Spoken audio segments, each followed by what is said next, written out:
Welcome to Small Practice Support information session number 37, focused on professional well-being. Dr. Tony Bates talks to Julie Breen and Justin Purcell about loneliness during Covid-19.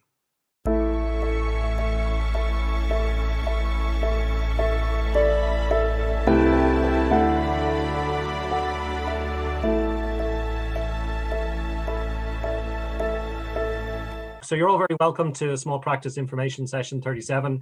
Today I'm joined by, it's a pleasure to be joined by Julie Breen and Dr. Tony Bates, and we're going to be discussing, talking about loneliness. So I'll hand you over. I'm a passenger today, so I'm delighted about that. So you're very welcome, and I'll pass you over to Julie Breen and Tony Bates. Thanks, Justin. So my name's Julie Breen, and I'm the Law Society's Professional Wellbeing Project Coordinator.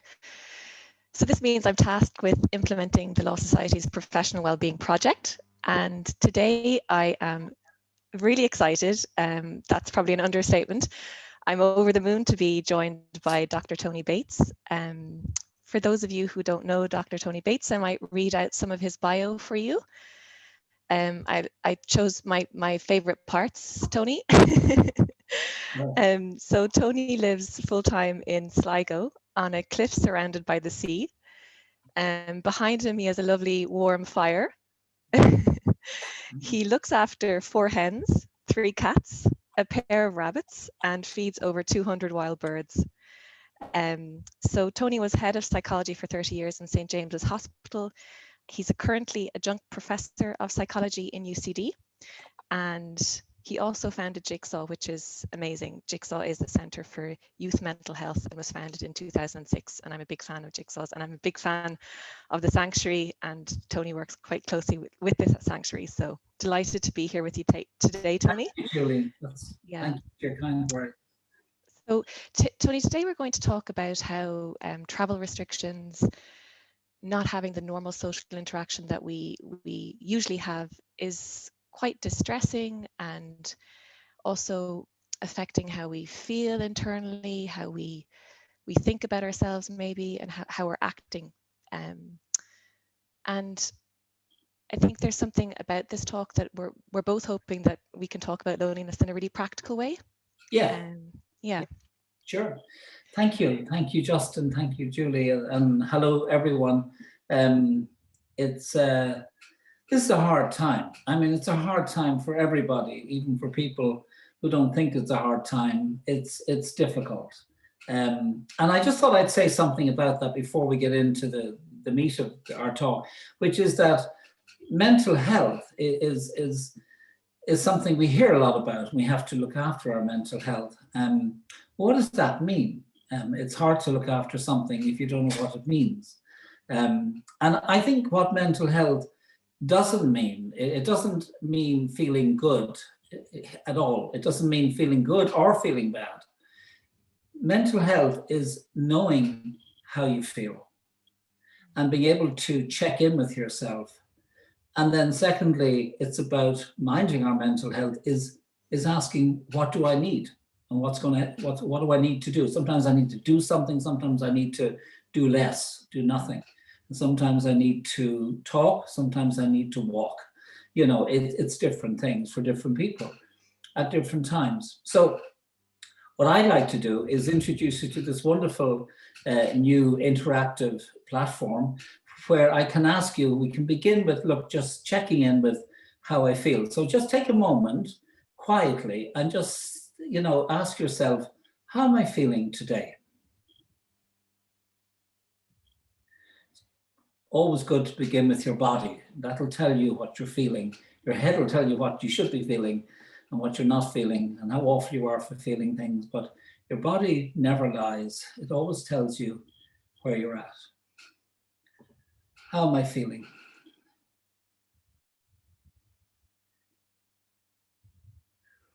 Okay, and what I'd like to do is to introduce you to Mentimeter, which is a system that allows me and all of us to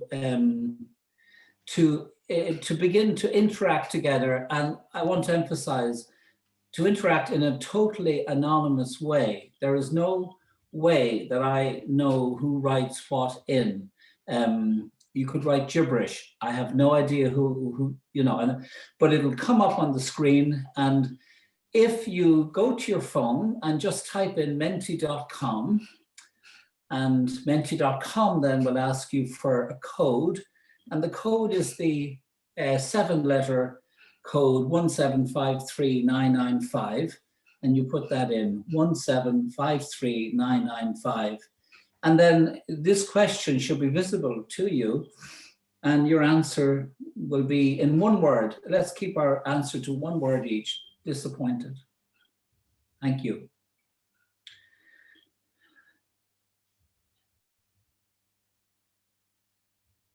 Empty, overwhelmed, lonely. And according as the particular feelings appear, according to the frequency of different responses, the font size will change.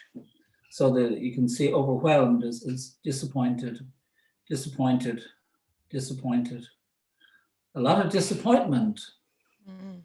Lonely, overwhelmed, apprehensive. And you can see tired,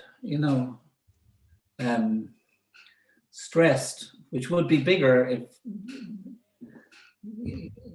yes. Exhausted, tired.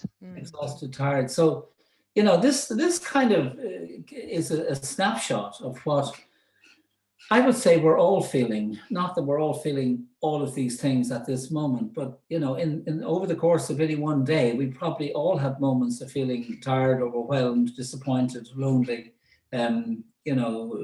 empty, exhausted, drained. And these are apprehensive, these are hard. So there's a kind of a feeling for me though of when I read words like tired, disappointed, overwhelmed, empty, they're kind of energyless feelings. They're not very motivating feelings. They're feelings that are very hard to sit with because they're bodily experiences, and we don't find it easy to stick with them. Drained. When you're busy, apprehensive, stressed, you tend to be more into activity and you're mobilized in some way. So thank you very much. And that's really helpful. And at the end, you will see me do it. I will just delete all of these. So there's nothing kept or, just don't want you to worry about that.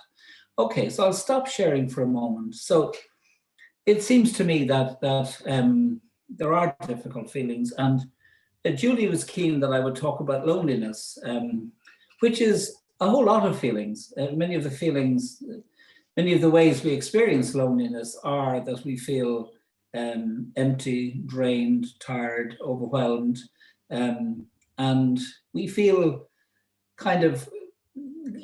we find it very hard to be with ourselves. And there are, for convenience sake, we can say there's 3 kinds of loneliness, or 3 faces of loneliness.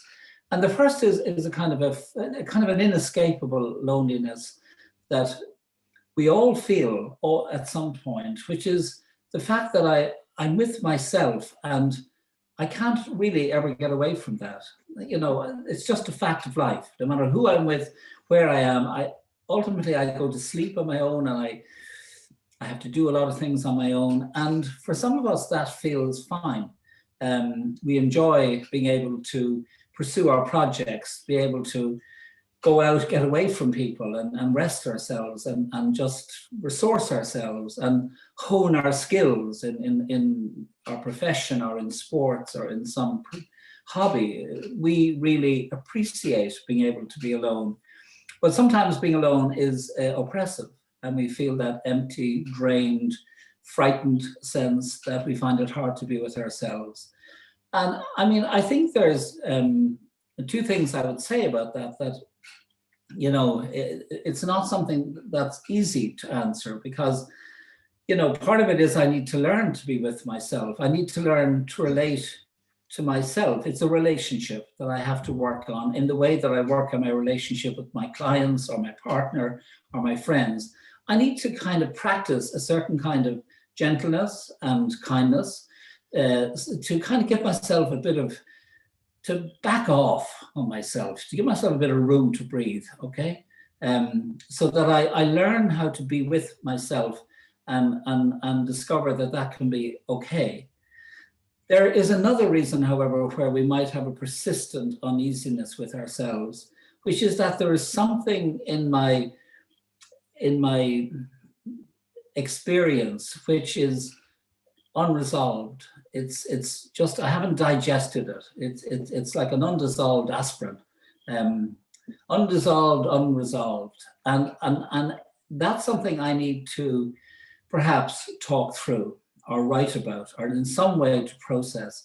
And I think that is often a time where we need to ask ourselves, who would be a trusted person for me to talk to? I know you have options to talk to people professionally, and for some of you that may be the most safe and confidential way to do it. And for some of you it may just be your friend or your spouse or your partner. You may need to say, look, there's something I need to talk about, because it's making it hard for me to be alone. So that's that loneliness.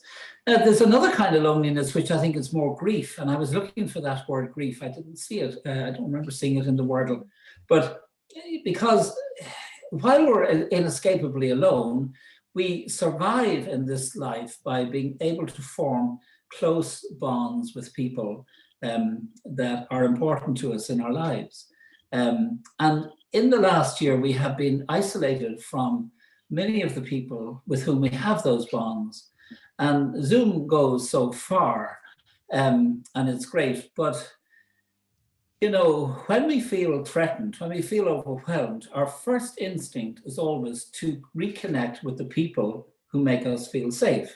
So at a time we're isolated and stressed, we're least able to access the people with whom we feel secure or who make us feel secure. So this is a kind of experience of loneliness that is simply a reminder that you need people. And for me, the thing about needing people is not, it doesn't have to be the love of my life. That helps if it is, but that's not always possible. And sometimes what you need is not so much a close, intimate relationship as an authentic relationship. Something real, a real encounter, which can happen with the cashier in SuperValu, or it certainly does for me, or with the postman, or with the neighbor, the grumpy neighbor who stops and you chat to them in the street. If there's a real connection with anyone, it's amazing how much difference that can make to your whole day. So this is a loneliness that's telling you you're missing people and you need to connect, but in a low level way, not just a peak, intimacy, okay? And finally, there's the loneliness, I think that I've seen a lot of in the last year talking to people, and it is the loneliness I come from feeling lost to myself. It's not that I can't be with myself, it's not that I can't be with other people, but I don't know who I am anymore. I've had all kinds of things in my life that helped me to know who I was. It gave me a sense of identity, my routine, my relationships, my activities outside of work, inside of work. There were things that put flesh and bones on my sense of self. And without that scaffolding, my self has kind of, dissolved. And it's because I've become unmoored and I'm floating like Major Tom, and I don't know really who I am. And I don't like what I'm discovering about myself, because I'm realizing perhaps I'm much more vulnerable than I thought I was. And I don't like that. So I don't want to be that person. Where's the other guy? The guy that was on top of the world. And I think that loss of self is a very painful form of loneliness. So there's the inescapable and the loneliness. There's the grief, which is a really healthy form of loneliness. And there's the sense of being lost to oneself. That's how I think about loneliness. But Julie, does that make any sense? No, it does. It makes a huge amount of sense. And I suppose when you were talking about the grief, I suppose what came into my mind was that loss of physical touch. the loss of a smile, the loss, because people are wearing masks, and the loss of just a hug, those physical parts of ourselves that are, and our relationships that are gone now. And there's so much that I'm really realizing more and more how much I really took from those interactions with people. So there's a kind of sensory deprivation. I mean, I'd kill for a handshake, I mean, there's still any kind of touch. It's very bizarre not to have that, Yeah. And again, you don't miss something until it's taken away. We took all that for granted, but not anymore. We miss it, we feel it. Yeah. And there's also something, Tony, when you were talking, I was thinking about how maybe there was already loneliness there in people's lives previous to the pandemic as well. And maybe this is really compounding it for some people. I don't know what you think about that, or if you've spoken to people who've had that experience. I think you can think of loneliness as something that's there in the background, like a noise, which I think is kind of grief. I often think that loneliness is grief. I can think that loneliness that I've never found it very easy to be with myself. But, I arranged my life in such a way that I was very rarely in my own company. I was very busy. I did lots of things. I had lots of people. And, now I'm realizing this is kind of a skill I haven't learned, which is how to be with myself, and this is a time to learn that skill. So that sometimes it's grief, and sometimes it's just like, and I mean, extroverts find energy with other people and go out to the world, and that's how they survive. And this is a very strange time. I know I'm an introvert, and I love solitude, and I don't find it difficult. But I still need to connect with people. And I had a lovely 2 connections this morning, a neighbor and the postman. And things like that are very life-giving, I find. But at some level, we've got to learn how to mind this part of ourselves. Yeah, and maybe taking learnings from the pandemic about, I suppose, the future connections that we might learn from this pandemic around, what we want in the future in terms of our connections. I think, I mean, there's nothing wrong with you if you're feeling lonely.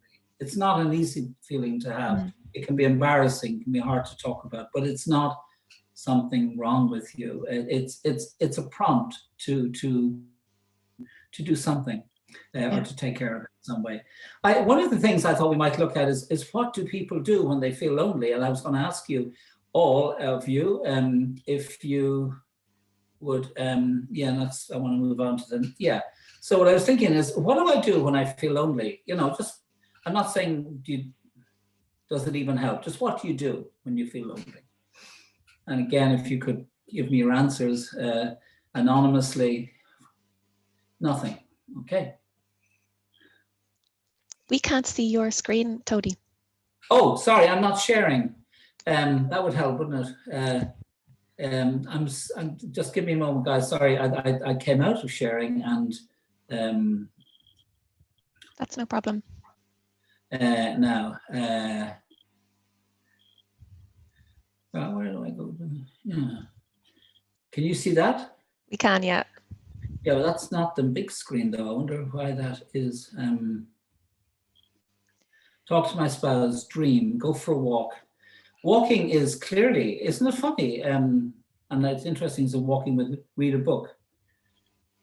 Cry. I like the dreaming. Yeah. Yes. No, it's funny. So what do I do when I feel lonely? It's very interesting how many of you reach for my phone. I think that's really honest. Thank you. Watch a movie and eat. Yeah, these to me feels like home territory for me. But I mean, I think we look at things that are comforting and in the moment. There are very healthy things that people are doing: exercising, talking to someone. But then, retreat, reluctant to burden other people. You can understand that. But again, imagine feeling lonely and I go back into myself, which could make it quite uncomfortable for me in that moment. I'm quite introverted. I don't feel lonely much. So this is somebody who, we're stitched out of the same DNA. But that, I did feel lonely a few weeks ago, and I was amazed to find myself feeling lonely, because I don't normally feel it, and I almost didn't recognize what the feeling was, and it took me a while to say to someone, I think I'm just a bit lonely at the moment. And it was a big admission, and it, it's, And I think we were talking about that, Tony, weren't we? About how it's not so clear, is it? Loneliness. What it's not as clear as anger or sadness. It goes very deep. It's a complex, non-unidimensional experience. It's not, I can be in complete suicidal despair. That's clear. I can be very frightened. That's clear.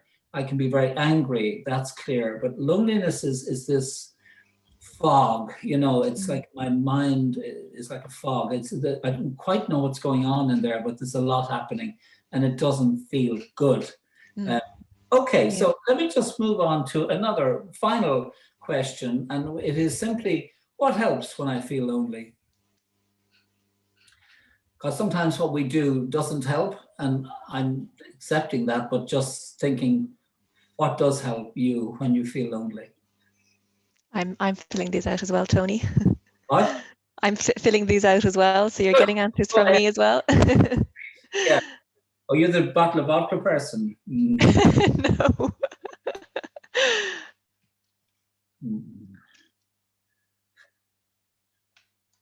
Oh, talk to young kids. They're so positive. Talk. Yeah. So again, it's up. My goodness. What help? My GP brother, who's giving vaccines at the moment. I wonder he's given all. On lunch break, maybe. Oh God, I talked to him yesterday, and surely to God, he doesn't want to talk 2 days in a row. Now, I don't feel lonely. I live with my fiance, and that's beautiful. Well, there's a question mark under it, and I think that's an important thing about loneliness. That it can seem like the antidote would be to make social contact, but remember the old joke: if I'm going to be lonely, I'd rather be by myself. It doesn't. Social contact isn't a vaccine for loneliness. It can often be very lonely in a crowd. So it's sometimes something, not always. Communicating. So, talk to my GP brother. Well, there we go. That's what my brother does to me. I talk to him too. Now, this is great. So, guys, meditation. Now, meditation is something I really believe in, and it's great. But I always think it needs to come with a caveat that at times, when being with myself is very difficult and very painful, it can be hard to meditate. And it's sometimes I need to talk to someone before I can meditate. And that's all I'm saying about that. I think generally meditation brings that kind of calming, soothing, quietening atmosphere to whatever I'm feeling, and makes it safe for me to feel that and be with that feeling rather than distract. Okay, that's really good. Talking or meeting with someone that I know cares about me. And see, none of us have said that. That's really important. And actually, Tony, somebody just said, link in with the part of me that really hurts in the chat, just to say that they haven't obviously been able to do the menti.com, but they said, link in with the part of me that feels lonely and hurts. That's from one of the listeners here today as well. If you take that first kind of loneliness that we talked about, which is that kind of inability to be with myself, when we feel that loneliness, I just can't be with myself, my own experience, then our first thought is to distract and to shut down that experience, and that buys us a certain time, a certain relief, very time limited. And the real challenge, and I think that this person is doing it beautifully, is actually to try and take time to be with the part of me that's hurting. And that is the company you need in that moment. It's hard to do, and sometimes it takes someone else to give you the space and the safety to do that. Sometimes meditation does that, and sometimes a walk can do that, or a pet. But ultimately, I think the real solution for loneliness is learning to be with ourselves, whatever we're feeling. Yeah, and I think you talked earlier on about, listening to the feeling and what is the feeling saying to you, and I thought that was really helpful. What is it saying you need? What do you want? What extent of That, interactions? I think that if you think of your emotions as something that they're moving you to do something, okay, so that, when we get going, when we feel mentally unwell, it's always because those feelings that are naturally flowing have become frozen into sort of like concrete blocks, and they're weighing us down, and they're hurting us inside. When we watch a movie that's moving and we cry, our emotions get moving and we feel a lot better. Mm. Yeah, it's true. I love a good cry in a movie. So if we can keep moving and keep things moving, and again, the way to keep them moving is to be with them, to feel what you feel, because then you can heal. I'm not trying to make poetry. What you feel, it's okay, whatever it is, it's okay. Yeah, and there's something about the kindness, isn't there, Tony, that you talked about? I think that really also struck me. I think that a lot of the problem is your job in this life is primarily to get on with yourself. I mean, that is a job of work, because if you can't do that, you're not going to be able to do it for anybody else or with anybody else. And so it is a job. And part of how we learn to be in our own company and look after ourselves is kindness and gentleness. Those are not soft, weak. They're superpowers. They're not weakness. Because when I can be with myself, I can therefore be with you. I can be more present. When I'm out of touch with myself, I'm not going to be able to tune into how you are or be with you. Tony, I'm really conscious that we are running out of time, and I'm so grateful for you for sharing your insights, your knowledge, your wisdom with us today. I really can't thank you enough for your generosity. So thank you, and I'm thanking you on behalf of everybody as well, because I'm sure so many people took something from that. We haven't dealt with this or anything. There's any final few questions there. I think we one or two more minutes, but yeah, it was really informative. Yeah, we're just wrapping up. And just in case, just in case, I suppose I might just share the slide. Legal Mind slide, just in case this brought up anything for anybody, or even if this conversation didn't bring up anything for anybody, just to know that Legal Mind is a mental health support that is available to members of the Law Society. It's a 24/7 support, so it's available 24 hours of the day, 7 days a week. You can see the slide here. So what happens is you call the Legal Mind number, which is 1-800 81 41 77, and you're put through to a counsellor, psychotherapist immediately. So that's really, I'm just reading the chat is funny. Tony's desktop is freaking me out. But yeah, so just to finish on Legal Mind, it's a really useful support, and it's low cost, and it's independent and confidential. So just in case anybody wants to reach out to Legal Mind or go up on the Law Society's Professional Wellbeing Hub, you can see the details there. So thanks a lot, Julia and Tony. It's been very informative today. I'll just maybe just show the last. I hate to blow it for everybody, but we'll just talk a little bit about our future. So I find it here. Our future information sessions next week is on cybersecurity. So quite a divergent subject matter compared to it today. I hope it doesn't freak everyone out after being really relaxed after Tony talking to us. But we have 3 sessions in March specializing particularly on cybersecurity. So I just wanted to highlight that for you today. So listen, Julie and Tony, thanks a million for participating today. I think everybody really got something out of it, and we'll talk to you again soon. So hopefully everyone will come next week. Thanks for coming along. Thanks for listening. Slán.